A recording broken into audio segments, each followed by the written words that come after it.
Donc, ce deuxième temps pour cette séance de travail sera organisé en deux parties.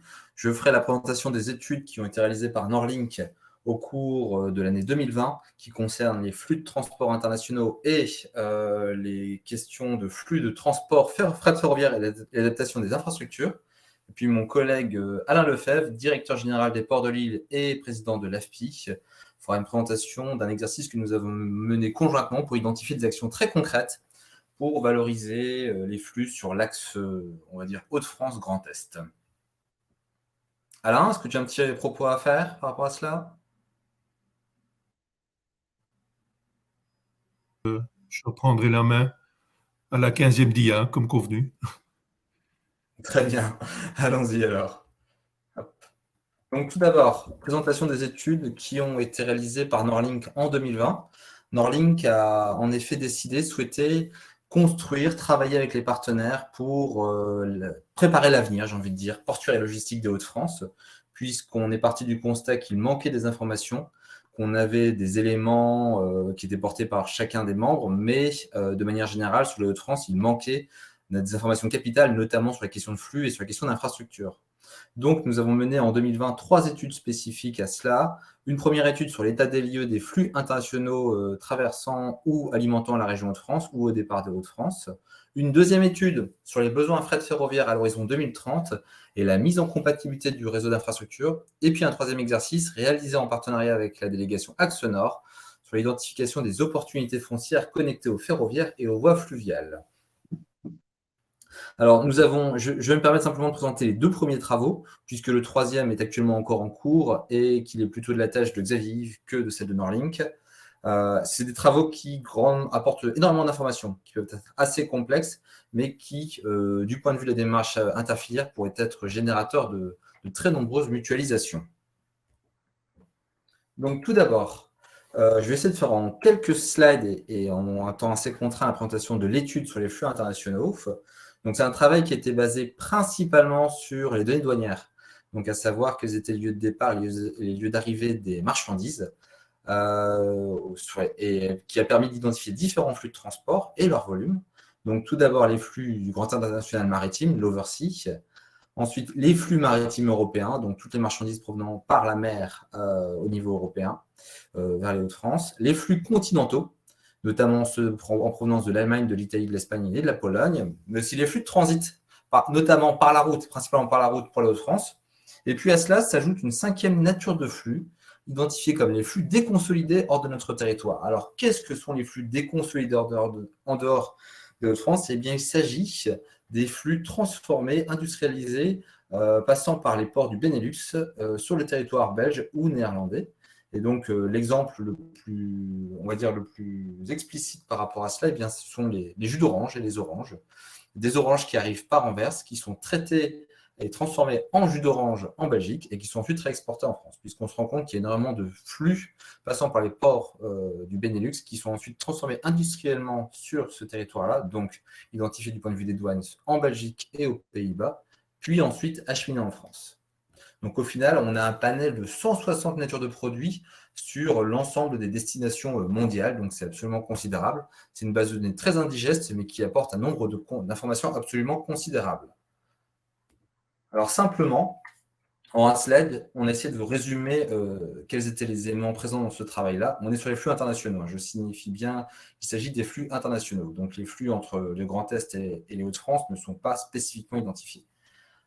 Donc, les Hauts-de-France, un territoire créateur de flux, avec 8,5 millions de tonnes de marchandises en provenance de l'Oversea alimentant la région ou au départ de la région, 3,1 millions de tonnes pour l'Europe maritime, hein, donc tout ce qui provient de la mer, j'ai envie de dire, à destination des Hauts-de-France, et puis le reste, hein, j'ai envie de dire plus de 18 millions de tonnes en provenance de l'Europe continentale, donc tous les échanges internes à l'Union européenne, hors Royaume-Uni, qui alimente les Hauts-de-France. En matière de transit, les chiffres sont encore plus conséquents, puisqu'actuellement, vous avez en Hauts-de-France 62 millions de tonnes qui transitent par ce territoire, principalement en très grande majorité par le mode routier, avec notamment, ce qu'on le remarque, c'est que l'axe Royaume-Uni-Europe est plus conséquent que l'axe Europe du Nord, enfin Port du Range Nord, vers l'Europe du Sud, donc ce qui était aussi une information que nous n'avions pas. Et donc, par rapport à cela, eh bien, il y a des possibilités, des réflexions en cours sur comment valoriser économiquement ces flux de transit. Puisque, comme le dirait le consultant avec qui nous avons travaillé, eh bien, vous avez de quoi faire un Duisbourg en Hauts-de-France. Alors, ces travaux sont relativement indigestes, il faut être très clair. Donc, Norlink s'apprête dans les mois à venir à lancer différentes réflexions spécifiques, notamment sur la réalisation de focus sur les plateformes, à savoir eh bien, quels sont les flux, les origines départ et flux transitants sur ou à proximité de différentes plateformes. Donc, on a quelques réflexions qui vont être lancées dans les semaines qui viennent.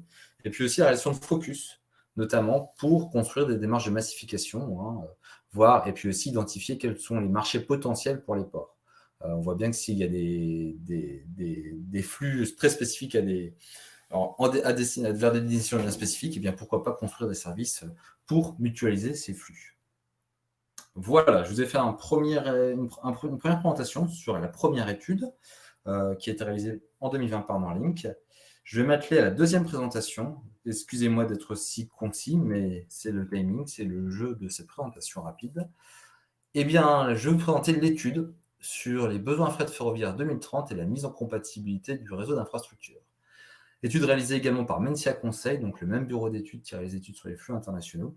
Une étude réalisée en 3 étapes, avec une première évaluation de la part modale observée dans les Hauts-de-France, une deuxième partie sur les perspectives à 3, 5 et 10 ans par segment pour les Hauts-de-France en matière de fret ferroviaire, et puis une traduction en préconisation. Ça peut être des préconisations infrastructures, mais aussi organisationnelles. Alors, le tout basé sur différentes bases de données, mais aussi sur des campagnes d'entretien assez massives, avec de très nombreux chargeurs, opérateurs de transport et gestionnaires d'infrastructures dans les Hauts-de-France.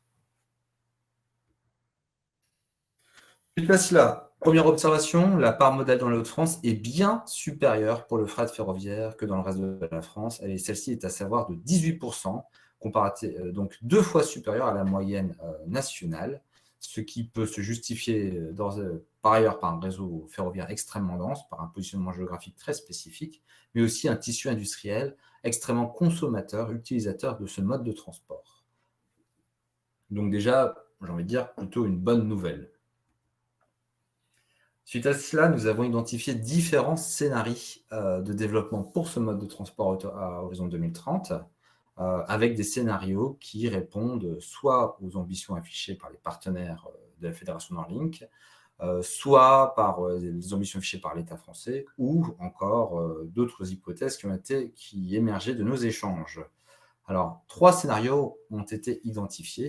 Le premier, intitulé scénario de maintien, consiste en le maintien de la part modale, ce qui signifie toutefois une augmentation de 15% en termes de volume de transport, dû aux augmentations, à la croissance organique du transport, des mobilités de marchandises de manière générale sur une dizaine d'années. Un deuxième scénario, intitulé report modal, signifiant une augmentation en termes de volume de 35% et un accroissement de la part modale de 21%, donc de passer de 18 à 21%. Et puis, un scénario ambitieux, avec un doublement du volume de transport, pour passer de 18 à 31% de part modale à l'horizon 2031. Vous voyez bien sur le diagramme à gauche de ce diaporama que l'évolution, la grande transformation, j'ai envie de dire, en matière d'ambition, a lieu à partir de 2025. Pourquoi 2025 ? Puisque le consultant évoquait la nécessité de travailler sur l'offre de transport ferroviaire, l'offre réseau, l'offre sillon, pour déclencher, on va dire, une dynamique de renouveau de ce mode. Et donc, la période 2023 à 2025 consistait principalement à construire, à avancer sur l'optimisation du réseau et sur l'amélioration de celui-ci.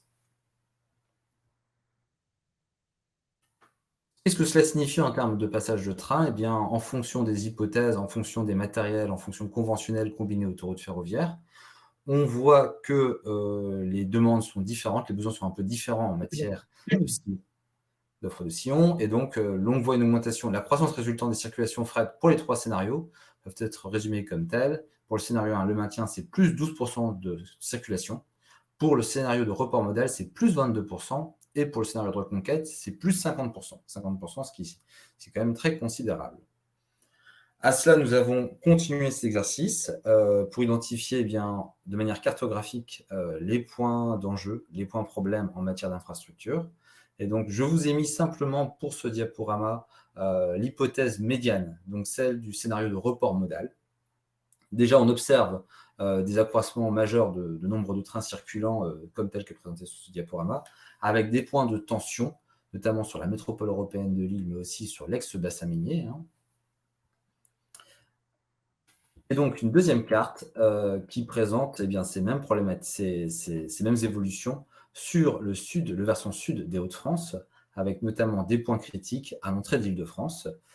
Si je vous avais mis l'hypothèse du report modal tel qu'envisagé par l'État français, à savoir le doublement donc, de part modale au niveau national, mais pour les Hauts-de-France, qui signifierait un accroissement majeur également, puisqu'il est plus facile de faire la croissance lorsque le réseau est de qualité et lorsque les industriels sont présents. Et bien là, je peux vous assurer que du point de vue infrastructurel, c'est très compliqué. Il faut être très franc, c'est très très compliqué. Le doublement de la part modale tel qu'envisagé, tel que proposé par les acteurs publics, n'est envisageable qu'au travers d'une politique dynamique répondant, j'ai envie de dire, à ces problématiques d'infrastructure. Puisque là, les enjeux seraient sur le passage de l'Île-de-France. La question du grand contournement de l'Île-de-France par Ternier est plus que nécessaire, j'ai envie de dire. Donc voilà pour les différents exercices, études qui ont été réalisées par Norlink et puis sur lesquelles il y aurait des choses très intéressantes à apporter, qui peuvent apporter grandement à la démarche, j'ai envie de dire, interfilière. Alain, je te laisse la parole, je vous laisse prendre la suite pour présenter nos réflexions. Merci Benoît, bravo pour le respect du tempo. Là. Je ne sais pas s'il y a des questions ou des souhaits d'éclaircissement. Ok. Voilà, donc ce que nous pouvons relever des travaux que nous avons réalisés avec les deux régions, donc les deux conseils régionaux de Hauts-de-France et de Grand Est, c'est une vraie volonté de contribuer à cet exercice avec à travers 3 séances de travail. Et donc, il est clair que les objectifs, c'est évidemment répondre aux besoins de mobilité de marchandises et chargeurs. C'est également d'aller dans le concret et de co-construire des services massifiés performants entre nos deux régions, de développer évidemment un cadre de projet adapté pour la mise en place d'actions opérationnelles et si possible de mettre en œuvre à court, voire moyen terme, ces actions opérationnelles. Donc dans ce cadre-là, nous avons identifié 6 actions pour le développement de mobilité durable pour les marchandises sur l'artère nord-est. Alors, la première action, donc Benoît vous a présenté les travaux commandés et réalisés par Norlink. Donc, notre proposition, c'est d'élargir ces travaux sur l'axe qui nous préoccupe cet après-midi. Et donc, en tenant compte et en prenant connaissance des 2 études, fret ferroviaire et aussi flux de transport à l'international. Donc, Benoît vous a présenté de manière extrêmement synthétique, puisque c'est basé sur ce qu'il a appelé une étude imbuvable, mais qui était très très loin dans les analyses et puis dans les recommandations. Et nous estimons que ce travail mérite d'être élargi au niveau du Grand Est. Donc, il y a la cartographie, l'identification des pistes de massification et aussi, évidemment, identifier les problématiques d'infrastructure qui peuvent constituer des nœuds à un bon fonctionnement et donc de voir dans la foulée, évidemment, les investissements à consentir et les prioriser. Donc, ce que nous proposons, c'est une transmission des travaux fournis par Norlink et puis, après cela, un copilotage de cet exercice avec les fédérations professionnelles et les régions et la participation, évidemment, la contribution de Norlink qui se fera un plaisir d'apporter son expérience en la matière. Ensuite, l'action 2, construire des focus filières, donc il est évidemment extrêmement important d'avoir une vue globale du potentiel de massification et de mutualisation de flux entre nos deux régions, mais il est impératif également rapidement de faire un focus par filière et de voir quelles sont les contributions et aussi les complémentarités, les actions à entreprendre entre telle et telle filière, à l'instar je veux dire, de la philosophie qui prévaut dans le cadre du projet multirégio. Donc, nous proposons entre les deux régions un focus au niveau de ces filières, de les identifier et également d'en extraire les potentiels de pistes de massification.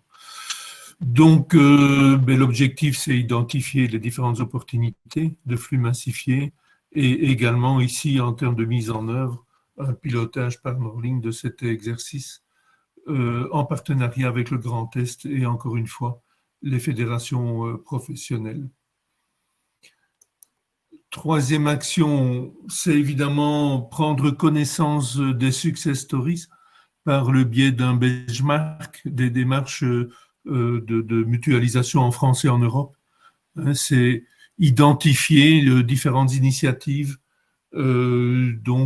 qui ont permis d'aller au-delà, je vais dire, d'un simple transfert intermodal.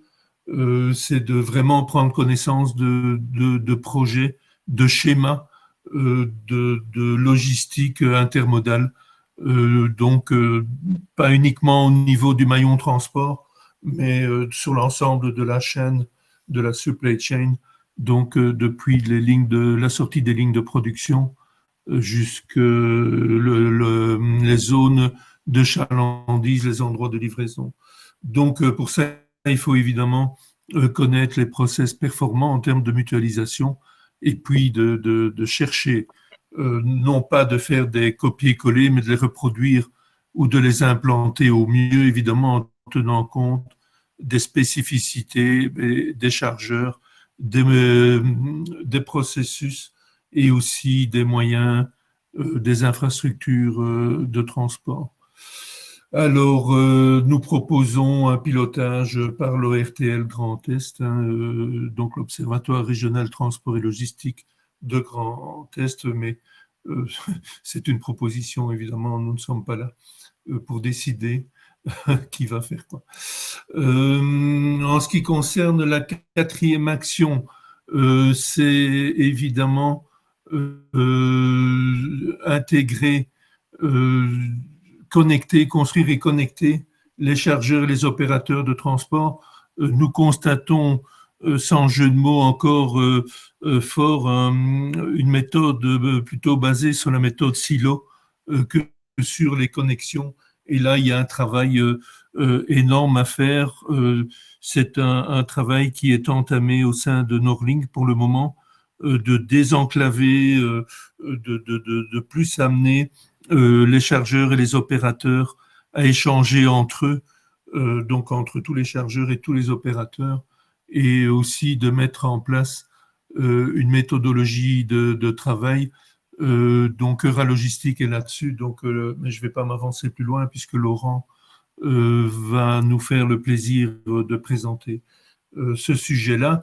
Et donc l'objectif de cette action, c'est évidemment la réalisation d'une démarche, comment aborder, je dirais, la massification des flux, sur base d'une méthodologie à valider collectivement. Il y a ce qui sera proposé par Euralogistique, il y a d'autres méthodologies, mais c'est vrai que c'est un travail considérable. Au port de Lille, nous avons monté un projet de ce type-là, ça a mis 5 ans. Donc, je veux dire qu'effectivement, il importe de s'appuyer sur une réflexion qui doit nous aider à aller peut-être un peu plus vite dans le montage de certains projets. Ici, la mise en œuvre, la proposition, c'est d'associer Norlink, Euralogistique et évidemment les opérateurs de la région Grand Est, en n'oubliant pas évidemment d'impliquer les fédérations professionnelles et encore une fois, de rassembler les chargeurs dans ce type de démarche. 5e action, construire des outils favorisant la massification.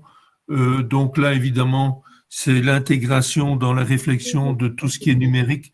Pour identifier, permettre des plateformes d'échange, permettre aussi, sous forme de bourse par exemple, et permettre aussi, évidemment, dans la foulée, la traçabilité.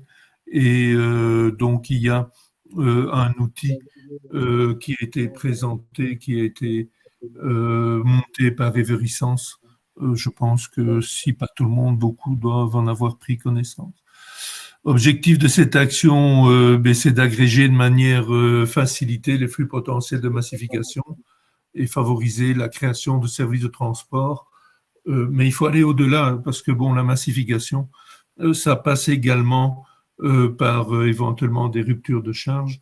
Et puis, c'est l'ensemble, encore une fois, il ne faut pas commettre l'erreur de faire un focus sur le transport ou même sur quelques maillons de la logistique. Il faut vraiment avoir en tête l'ensemble de la chaîne si nous voulons réussir et répondre aux besoins des chargeurs. Pilotage par Norlink et Région Grand Est avec le pôle d'excellence ITRANS, évidemment, dont c'est un des axes principaux de travail.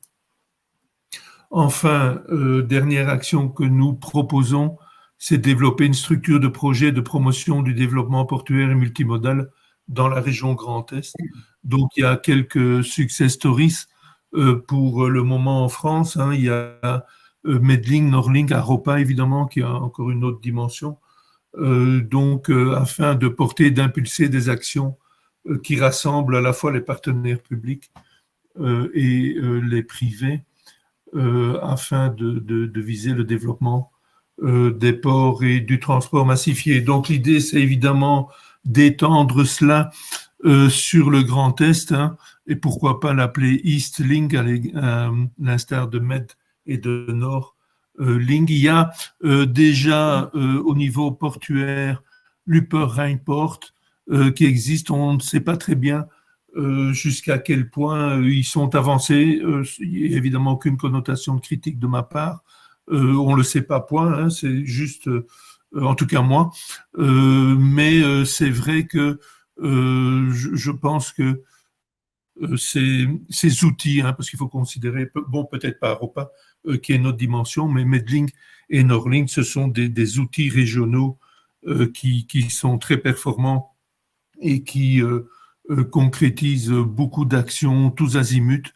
Mais ce serait, en tout cas, nous recommandons fortement de structurer un Medlink ou un Norlink dans le Grand Est et de l'appeler évidemment Eastlink ou autre chose. Mais voilà, donc nous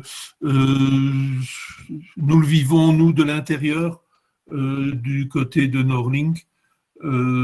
Ça fait bouger les lignes. Et puis, bon, les études, évidemment, en appui, nous aident fortement dans les différentes actions menées vis-à-vis et avec les chargeurs. Et nous espérons, évidemment, partager tout cela avec le Grand Est, avec évidemment comme objectif de dégager du business intermodal, multimodal, mutualisé entre nos deux régions. Voilà, j'en ai terminé. J'ai vu qu'il y avait plusieurs questions, Xavier Yves. Merci beaucoup, Alain. Oui, alors tu as une question, Florence Pajon te demande. Oui. Oui, Florence. Une question pour toi, Benoît. Florence Pajon. Voilà. Est-ce que tu peux y répondre? Oui, j'ai vu la question par rapport aux bases de données. C'est bien ça sur l'étude flux. Exactement. Où es-tu allé chercher tes données sur les flux? C'est un bureau d'études, c'est Mentia Conseil déjà qui a été chercher les données. Je n'aurais pas cette compétence. Et Mentia Conseil a principalement utilisé les données douanières, donc des services des douanes, au niveau Eurostat et au niveau national. Alors, il semblerait qu'il y ait des biais, des différences qui font qu'on peut observer des choses très intéressantes. Et puis, ils ont aussi utilisé toutes les enquêtes transit et autres démarches quantifiées portées par les services de l'État, puisqu'il y a plusieurs actions qui ont été réactualisées en fonction des évolutions économiques et autres, et des parts modèles des ports. Et donc, principalement sur la base de ces éléments, pour l'étude flux internationaux, eh bien, ils ont réussi à construire, à identifier plutôt ces volumes de flux. Mais c'est un travail, je recommande très clairement de passer par ce bureau d'études. Hein. Je ne vais pas faire la promotion pour faire la promotion, mais ils ont fait un job exceptionnel et il s'avère qu'ils ont une véritable plus-value et une véritable connaissance. On connaît d'autres territoires qui ont tenté par d'autres bureaux d'études et le résultat n'était pas aussi pertinent.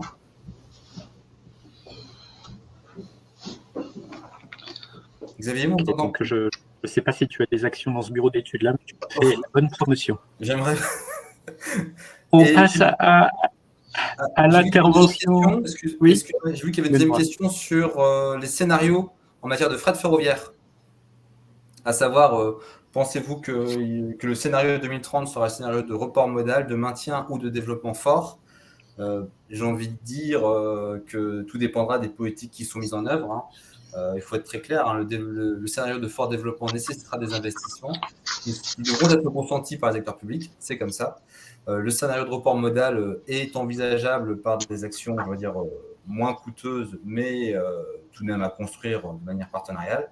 Le scénario de maintien ne pourra être la seule ambition potentielle s'il n'y avait pas d'investissement. Mais je pense que du point de vue des chargeurs, le scénario... En tout cas, merci beaucoup pour cette...